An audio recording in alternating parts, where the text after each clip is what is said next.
Batang healer, nagbiyahe-biyahe na. Highly requested. Hello guys, magchika-chika sa tano. So, tinuod ba nga ang ato ako nung batanon nga healer, gabiyahe-biyahe na no, tungod kay daghan kaayong mga request no sa mga tawo ngadto kaniya. Tinuod guys. Okay, actually, naa siya karon diha sa Maigo, Lanao del Norte. Naa siya karon dira, tungod kay gi-request siya. So, ingon ani ang nahitabo guys, no? Ayaw mo pagtuo nga mobalik siya og panambal dito sa Purok 5 Tumapik, mahayag sa Buanga del Sur. Nganuman, gibawalan pa siya dito. Tungod adtong mga panghitabo no sa niagi nga tungod kay ang mga tawo nagtapok tungod sa kadaghan, basin og magtinakuray no ang mga sakit. Ug ang uban usab daghan kaayo na og mga hugaw nga gipangbilin dito sa lugar, no? Tungod sa kadaghan sa tawo, no, ang uban nilang mga basura tuanan nang gitapok na. So, ang mga tawo manggud usab no, wala pud sila wapod sila gahuna-huna o dapat nga maglimpyo pud unta sila pero ilahan ang gipangbilin ng ilang mga hugaw dito kuno sa Daplin sa Basakan. So mo na siya hinungdan no nga dili pa siya dito pwede manambal.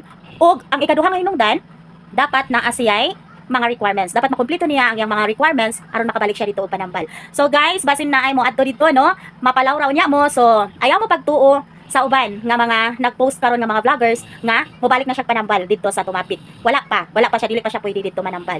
Mana raman ko kanang requestong ko. Kon niligan. Maman ko ni ugma sunod ugma anak ko diha.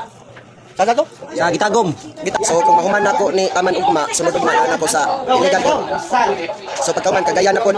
So karon nag-travel ang atong healer. So giingon niya dito no sa iyang live kaganina nga paingon siya no sa Iligan Cagayan og nausay comment dito no nga moadto pud siya sa Davao. So abang-abang ang gusto nga magpahiling.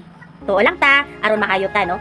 Dapat mutuo ka dala sa pag-ampo sa tulabang makagagahom nga maayo ka sa imong balatian. Maura gid na siya ang bugtong sikreto para mamaayo ta sa ato ang magipanghambin karon nga mga balatian.